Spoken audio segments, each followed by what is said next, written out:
네, 마지막까지 앞선 연사들 이야기를 들으니까 평소 잘 아는 말들이지만 열불 나가지고 견딜 수가 없어요. 완전 심장이 막 타들어가는 거 되지. 과연 연설로 끝나야 되겠느냐.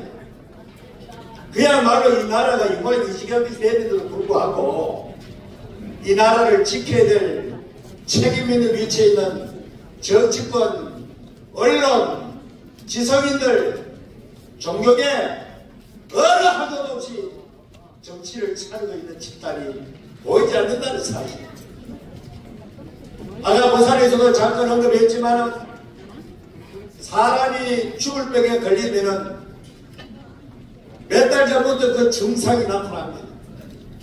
제가 총신동진 목사님이 한 분 있는데 굉장히 몸도 날씬하고 우리 동기 중에서 스포츠도 제일 뛰어나게 잘하고 몸도 날씬한 분이 어느 날 몰며 갔더니 얼굴이 시커머리하게 되더라고요. 그 이상하다. 왜 저렇게 됐지? 나중에 알고 보니까 심각한 암이 침투해가지고 결과적으로 몇 달을 앓다가 항암하다가 한 달 전에 저하고 동갑이 세상을 떠났습니다.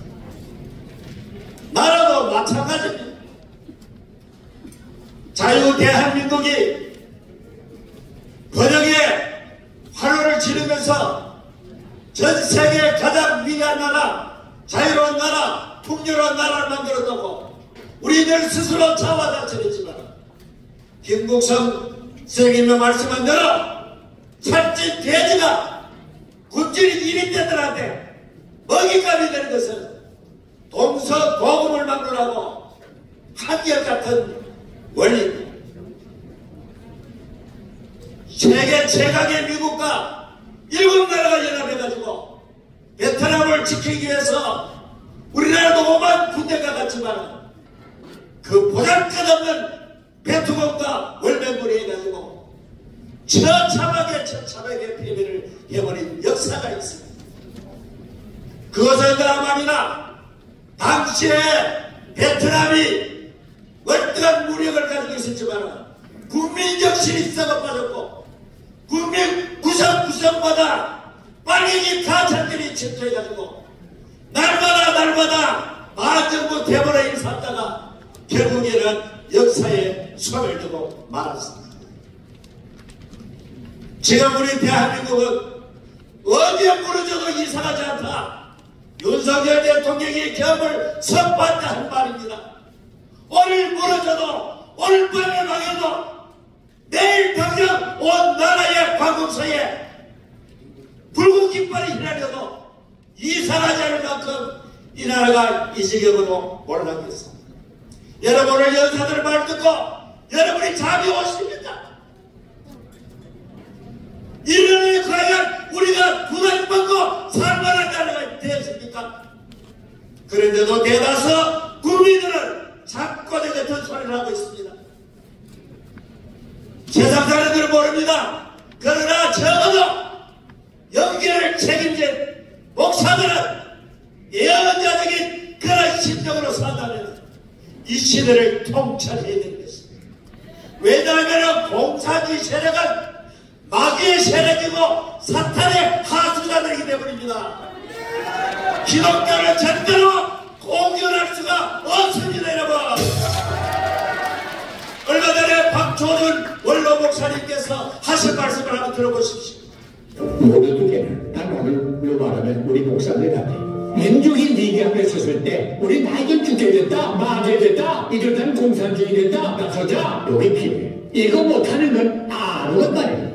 목사는 목사입니까? 목사 구실을 해야 돼. 오늘 금도의 목사님들 뭐래요? 왜 말 못해요? 뭐이 생겨요? 누구는 집어요? 여러분 대한민국이 공산주의 되면 여러분 교회 있을 것 같아요? 그런 교회에서 대접받을 것 같아요? 이 목사님은 북한의 공산주의를 실제로 체험한 분입니다. 어릴 때에 자기 교회 목사님이 끌려나가 죽는 것도 못 기겠다고 그러지 않습니까? 이 나라가 죽화되어버리고 공산이 되어버리면 그날도 교회는 문을 닫게 됩니다. 이런 위기가 시시각각 다가오는데도 불구하고 잠꼬대 같은 소리하는 대한민국의 목회자들 얼마 전에 이런 말을 합니다. 탄핵 정국에 앉아들 그럴 때에 뭐라고 말합니까? 여호수아 1장에 있는 대로 하나님께서 여호수아에게 말씀하신 너는 좌우로 치치지 말고 이 말을 마치 중도로 가는 것이냐. 그게 무슨 중도에 가는 이야기입니까? 하나님의 말씀을 따르지 말고 정도로 가라는 말입니다. 그런데 그것이 무슨 중도로 가 좌우로 치치지 말라. 피해주의다. 피해가 먼저들 성경에 뭐라고 말했습니까? 이사야 56장에 명백하게 말했습니다. 파수꾼이 만일에 파수꾼의 역할을 제대로 감당하지 못하는 자들은 짓지 못하는 벙어리개라고 성경에 규정하고 있습니다. 파수꾼이 무엇입니까? 연간에 위에 서가지고 야간에 보초를 서면서 외부의 침입을 감시하는 것이 바로 성경이 말하는 파수꾼입니다. 그러다 소나게 전쟁하면서 서 있는 파수꾼인 동시에 역적으로 비유하자면 이스라엘 백성들이 범죄하여 멸망하는데도 불구하고 그 백성들을 깨우치지 않는 영적 지도자들에게 하는 하나님의 경고인 것입니다. 오늘 대한민국이 하나님을 가장 증대하는 막스레니주의 후예들 아주 버전하게 이 대한민국에 살고 있습니다. 과거에 6.25 때는 엄청난 시대를 겪어도 지금 좀 산답고 까맣게 잊어버리고 저기 끝나느냐. 어릴 때 말이죠.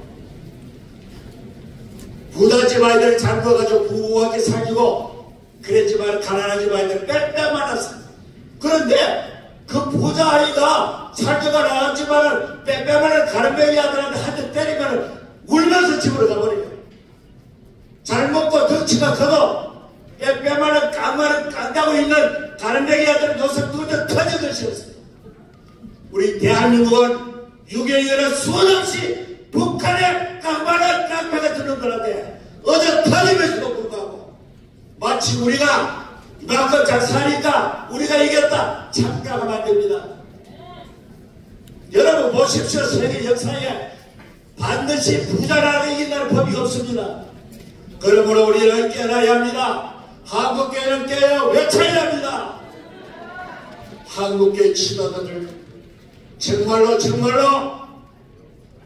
윤석열 대통령이 국가 조찬기도할 때 와서 머리를 조아리면서 눈도장 찍는 한국교회 대형교회 지도자급에 있는 목사들이 며칠 후에 계엄령이 선포되고 얼마 후에 탄핵이 되어버리니까 어디 가버리는지 흔적도 없어. 적어도 목자라면 대통령이 고난에 이런 적이 있을 때 돌려야 되는 것이 목사가 아니겠습니까?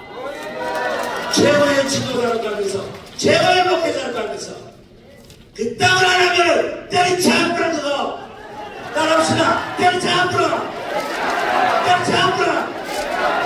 그게 무슨 목회자 목사인데 하나님께서 에스겔 33장에 분명히 말씀했습니다. 만일에 파수꾼이 내부에 침략이 있는데도 불구하고 파수꾼이 나팔을 불지 못해가지고 그 안에 있는 사람들이 죽어버리게 되면 그 피값을 파수꾼에게 받겠다.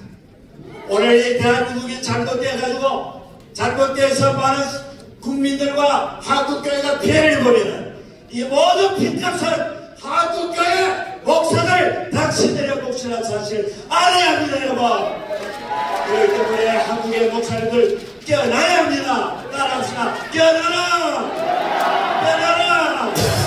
나팔을 불어라. 나팔을 불어라. 감사합니다.